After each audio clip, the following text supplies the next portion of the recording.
ó wà lágbára báyìí ìgbàláyé ń ṣe bá tó dẹ̀ ń di gbogbo ẹ̀ báyìí.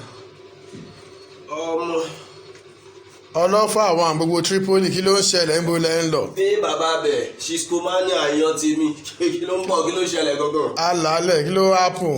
ọmọ ìyá mi mo sáré mo múra ni. àlàyé tó dẹ̀ ń di gbogbo pẹ̀lú iṣan bá. kí ló ń ṣẹlẹ̀ bàtà kí ló ṣe àlàyé kí ló ṣẹlẹ̀ mo fẹ́ gbé bọ́ọ̀dì ni o. lọ́bù. mo lọ síta lo. kí ló ń ṣe ń bẹ̀. kí ló ń ṣe níbẹ̀ kẹ̀ o gbọ́ pé Amira ọmọ Bọ́lá ti tó. ọmọ ológo yẹn. Amira òṣèwò mọ́ ọmọ alábàárìkà ọmọ ọdún ọmọ tí wọ́n fi ń tọrọ ọmọ. wàhálà.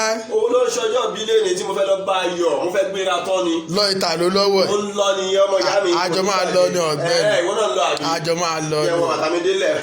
ọmọ ìyá mi Amira wá aṣọ pọ̀lọpọ̀ ọdún láyé happy birthday to you long life and prosperity ọdún ilé tó ṣe kò ní jáṣe mọ́ fún ẹ wá aṣọ pọ̀lọpọ̀ nínú owó nínú ọlá nínú ìdùnnú nínú ìfọ̀kànbalẹ̀ nínú àìkú baálẹ̀ ọrọ̀ wọn ní gbogbo ẹ ránṣẹ́ sílẹ̀ sórí ìta ló tó wà ẹ wà á kéré òkú délé ni o wọn ní fòkú ẹ wọn ní fi ránṣẹ́ sílẹ̀ o ọdún ilé tó ṣe yìí ò ní fi dágbére fún ayé o ó ẹni tó ta tẹlẹ tó rán lura tálẹ́ tó ní kí n kí ẹ àríkẹ́ àdé bébì mi tó jọ tó wà òkè. ọmọ tó ṣá prapra. mo lọ ní kí bó kí ẹ kí bó kí fẹ́ òun kí bó káyọ̀ òun kí bó kí dùnú ẹni bí ọkàn òun best friend òun ó ní kí bó kí ẹ pé ọdún eléyìí tó ṣe kò ní já ṣe mọ́ fún ẹ wá aṣọ ọ̀pọ̀lọpọ̀ nínú owó ọlá ìdùnnú ìfọkànbalẹ̀ àìkú baálẹ̀ ọrọ̀ nígbàgbà tó wà fẹ́ padà sí Nàìjíríà wọn ò ní fi òkú ẹ wọn ò ní fi ránṣẹ́ sílẹ̀ bó ṣe máa jẹ́ nìyẹn happy birthday to you happy birthday to you.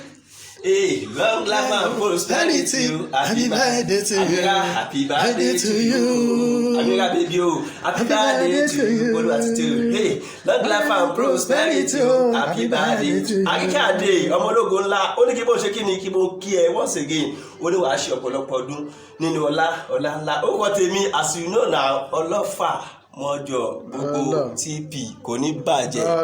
Love you so much. Happy birthday to you.